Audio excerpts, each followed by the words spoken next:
하나님의 말씀 여호수아서 10장을 보겠습니다.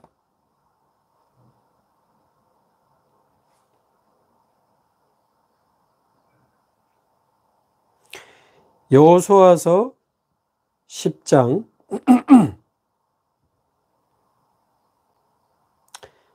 11절에서 14절까지 11절에서 14절까지 우리 함께 한 목소리로 봉독하겠습니다. 그들이 이스라엘 앞에서 도망하여 벳호론의 비탈에서 내려갈 때에 여호와께서 하늘에서 큰 우박덩이를 아세가에 이르기까지 내리심에 그들이 죽었으니 이스라엘 자손의 칼에 죽은 자보다 우박에 죽은 자가 더 많았더라. 여호와께서 아모리 사람을 이스라엘 자손에게 넘겨주시던 날에 여호수아가 여호와께 아뢰어 이스라엘의 목전에서 이르되 태양아 너는 기브온 위에 머무르라. 달아 너도 아얄론 골짜기에 그리할지어다 하매 태양이 머물고 달이 멈추기를 백성이 그 대적에게 원수를 갚기까지 하였느니라. 야살의 책에 태양이 중천에 머물러서 거의 종일토록 속히 내려가지 아니하였다고 기록되지 아니하였느냐. 여호와께서 사람의 목소리를 들으신 이 같은 날은 전에도 없었고 후에도 없었나니 이는 여호와께서 이스라엘을 위하여 싸우셨음이니라. 아멘.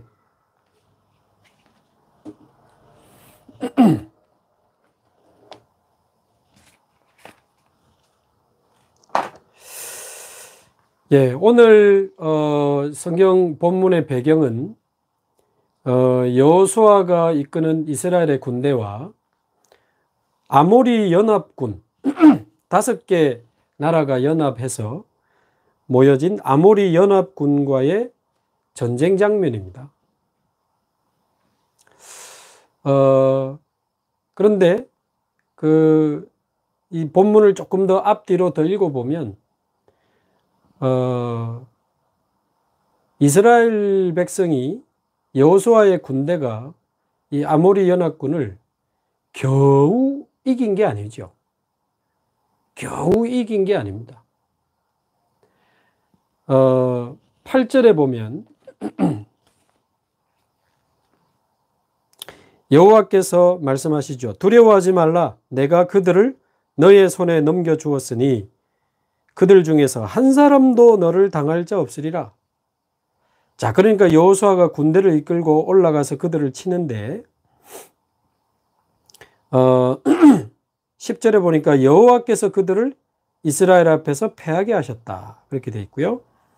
그래서 계속 추격해서 그들을 치는데 11절에 보면 이 아모리 연합군이 비탈길로 도망을 가죠.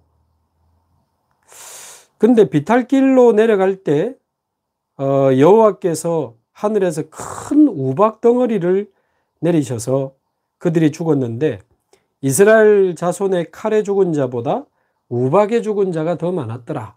이렇게 되어 있고요. 자, 근데 이제 해가 지기 시작하는 겁니다. 그러면 다 숨어버리면 이제 더 이상 전쟁을 진행할 수가 없는 거죠.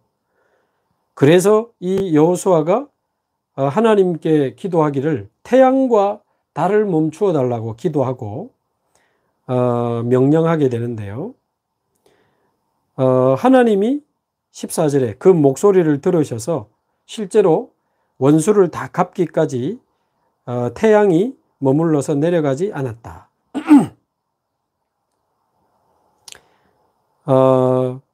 자, 그렇게 되면서 조금 뒤에 더 보시면 16절에 보면 그 아모리 연합군 5왕들이 어떻게 합니까?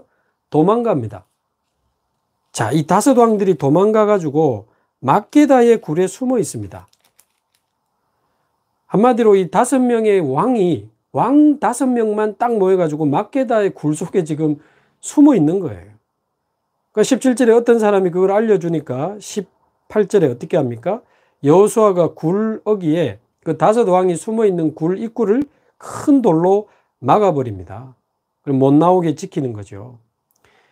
그리고는 19절에 지체하지 말고 대적들의 뒤를 따라가 그 후군을 쳐서 그들의 성읍에 들어가지 못하게 해라.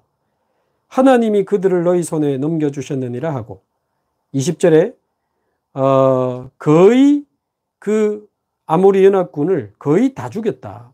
그 남은 몇 사람이 견고한 성읍으로 들어갔을 뿐인데 21절에 모든 이스라엘 백성이 평안히 막게다 진영으로 돌아와 여호수아에게 이르렀더니 재밌는 표현이 나옵니다. 혀를 놀려 이스라엘 자손을 대적하는 자가 없었더라. 그렇죠. 그러니까 이 여호수아의 군대가 아모리 연합군을 겨우 아슬아슬하게 이긴 게 아닙니다. 어떻게 이겼죠? 압도적인 힘으로 압도적인 승리를 이루었습니다. 그게 어떻게 가능했습니까? 14절에 있는 것처럼 이는 여호와께서 이스라엘을 위하여 싸우셨음이니라.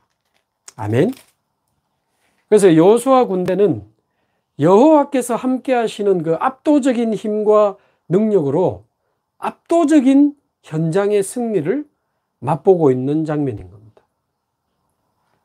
그래서 저와 여러분이 이제 우리 가문을 살리고 우리 직장도 살리고 우리 현장도 살리고 이제 세계복음하는 성전도 건축하고 실제로 237 나라 5천 종족을 살리고 237 나라의 영육 간에 많은 병든 사람들을 치유하고 그 후대들 중에 제자를 찾아서 서밋으로 키워서 현장의 렘넌트 서밋 선교사로 파송해야 되는 이런 중요한 세계복음화의 사명이 우리에게 남아있는데 어떻게 우리가 이거를 감당할 수 있겠습니까? 우리의 힘과 우리의 능력으로 어떻게 이거를 감당할 수 있겠습니까? 오늘 여호수아가 누리고 맛보았던 것처럼 저와 여러분에게 모든 현장을 살리는 이 시대를 확실하게 살릴 수 있는 하나님이 주시는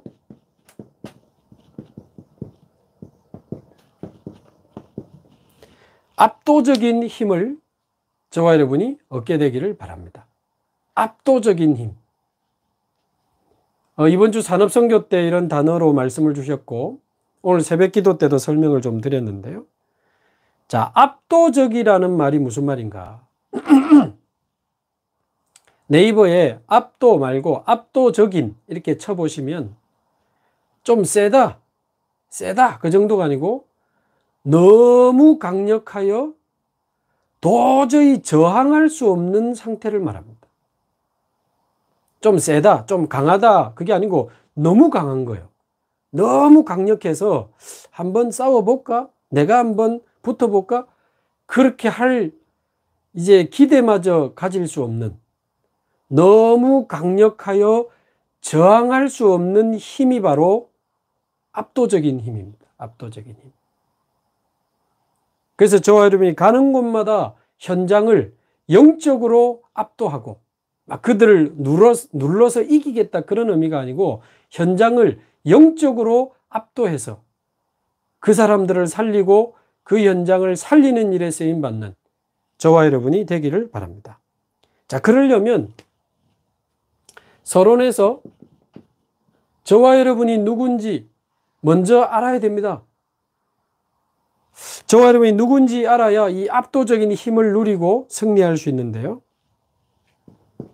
하나님은 성경과 역사 속에 복음이 사라질 때마다 복음을 가진 소수의 사람들, 복음을 가진 소수의 남은 자들을 통해서 그 시대에 복음의 빛을 비추게 하셨습니다. 이 시대도 지금 복음이 점점 사라지고 있습니다, 여러분. 그런데 하나님이 저와 여러분을 복음 가진 남은 자로 부르신 줄로 믿습니다. 아멘. 그래서 저와 여러분은 이 시대의 현장과 한 시대를 살릴, 후대를 살릴 복음 가진 남은 자로 하나님이 저와 여러분을 부르셨어요. 자, 이제는 이 언약 가지고 138의 언약을 붙잡고 하나님과 24 동행하면서 237 치유 서밋을 향해 달려가는 그 언약의 여정을 걸어가는 저와 여러분은 순례자들입니다. 순례자. 지난번 순례자의 기도 우리 동영상 수요예배 메시지에 보니까 어떤 분이 댓글을 달았어요. 혹시 천주교 신부들이 하는 순례자 뭐 그런 거 아니냐. 그런 순례자가 아니고 오직 그리스도, 오직 하나님의 나라, 오직 성령 138의 사도행전 1장 138의 언약 붙잡고 하나님과 24 동행하면서 전 세계 나라 숫자가 합법적으로 약 237개 정도로 봅니다. 237 나라를 살리고 그들을 치유하고 후대를 살리는 일에 237 치유 서밋을 향해 걸어가는 순례자다 그 말이에요. 복음적 순례자. 그래서 아무리 우리가 걸어가는 길이 광야요 사막이요 험한 곳이라 할지라도 하나님이 주시는 힘과 지혜와 능력으로 문제를 문제로 느끼지 못하고 위험을 위험으로 느끼지 못할 만큼 하나님이 주시는 힘으로 모든 광야와 바다와 산을 넘어 237 치유 서밋 곧 세계복음화를 향해 걸어가는 순례자. 그러다가 하나님이 부르시는 날 두 손 들어 하나님을 찬양하면서 우리의 본향으로 가게 되는 이 땅을 나그네처럼 살다가 하나님의 나라 천국의 영원한 본향을 소망하고 꿈꾸며 살아가는 우리는 복음적 순례자, 영적 순례자. 저와 여러분은 복음 가진 남은 자요, 언약의 여정을 걸어가는 순례자요. 이제 우리 가정도 살리고 직장도 살리고 우리 모든 현장, 이 시대를 살리는, 현장을 살리는 정복자로 하나님이 저와 여러분을 부르신 줄로 믿습니다.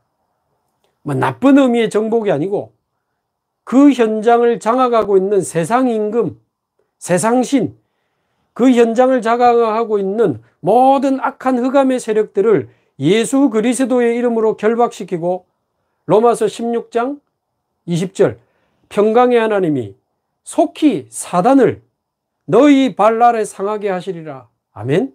우리가 가는 곳마다 사단이 무너지고 사단이 무릎 꿇고 그 현장에 있는 사람들이 살아나는 현장과 한 시대를 살리는 정복자로 하나님이 저와 여러분을 부르신 줄로 믿습니다.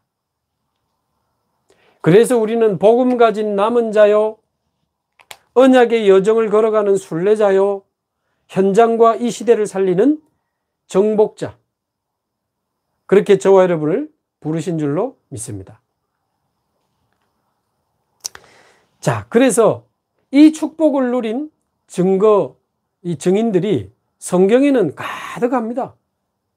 구약, 신약, 교회사 속에 하나님께 쓰임받은 사람들이 전부 이 축복을 누리면서 하나님이 주시는 압도적인 힘과 능력으로 현장을 살리고 한 시대를 살렸습니다. 얼마나 강력했던지 저항할 수 없는, 그리고는 불신자들까지도 그들 앞에 무릎 꿇어서 하나님을 찬양하게 되는 그런 일들이 성경에는 너무너무 많이 일어났습니다.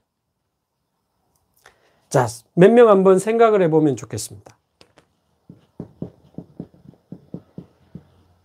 요셉입니다. 요셉. 요셉도 남은 자, 순례자, 정복자의 축복을 누리면서 압도적인 힘과 축복을 누리고 있었습니다. 창세기 39장 2절에 뭐죠?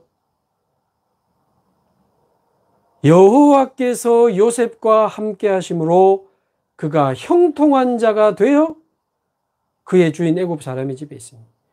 여호와께서 자기와 함께 하시는 힘으로 하는 것마다 승리하는 형통의 축복을 누리고 있었습니다. 그래서 비록 모습은, 비록 조건은 노예라는 조건이었지만 여호와께서 요셉과 함께 하시는 형통의 축복이 나타나니까 보디발이 압도를 당했어요. 그래서 말도 안 되는, 그 당시 배경으로 볼 때 말이 안 됩니다. 노예는 물건입니다. 그냥 죽여도 법적으로 아무 문제가 없던 시대입니다. 그 노예 요셉을 전체 경제를 책임지고 가정을 관리하는 가정 총무로 세웠다. 보디발의 그 현장을 영적으로 압도해 버린 거죠. 그러다 누명을 쓰고 감옥 갑니다. 그러나 그 감옥 현장을 장관들의 꿈을 해석해 주면서 여호와께서 요셉과 함께 하심을 그들이 보았다 그랬습니다. 성경에. 감옥 그 현장을 영적으로 압도해 버렸어요. 창세기 41장 그 어마어마한 나라 애굽, 당시 최고의 강대국 애굽의 바로왕 앞에 섰습니다. 감옥에서 금방 면도하고 대충 씻고 나왔겠죠. 그러나 하나님의 지혜로 꿈에서 가는 거 보면서 바로왕이 완전히 압도당해 버렸어요. 여호와의 신에 이렇게 감동된 사람을 우리가 어디서 찾을 수 있겠냐? 자기 반지를 빼서 끼워주면서요. 너는 내 백성을 다스리라. 내가 너보다 높은 것은 자리밖에 없으니까 내 모든 백성이 너의 명령에 복종하리라. 완전히 바로왕이 요셉에게 압도당해가지고 요셉을 애굽의 총리로 세우는 장면이 나옵니다. 그렇죠. 그래서 저와 여러분이 환경이 아무리 안 좋고 조건이 아무리 안 좋고 입장이 아무리 안 좋아도 정말 하나님이 나와 함께 하시는 축복을 날마다 실제로 24 누린다면 우리도 요셉처럼 가는 곳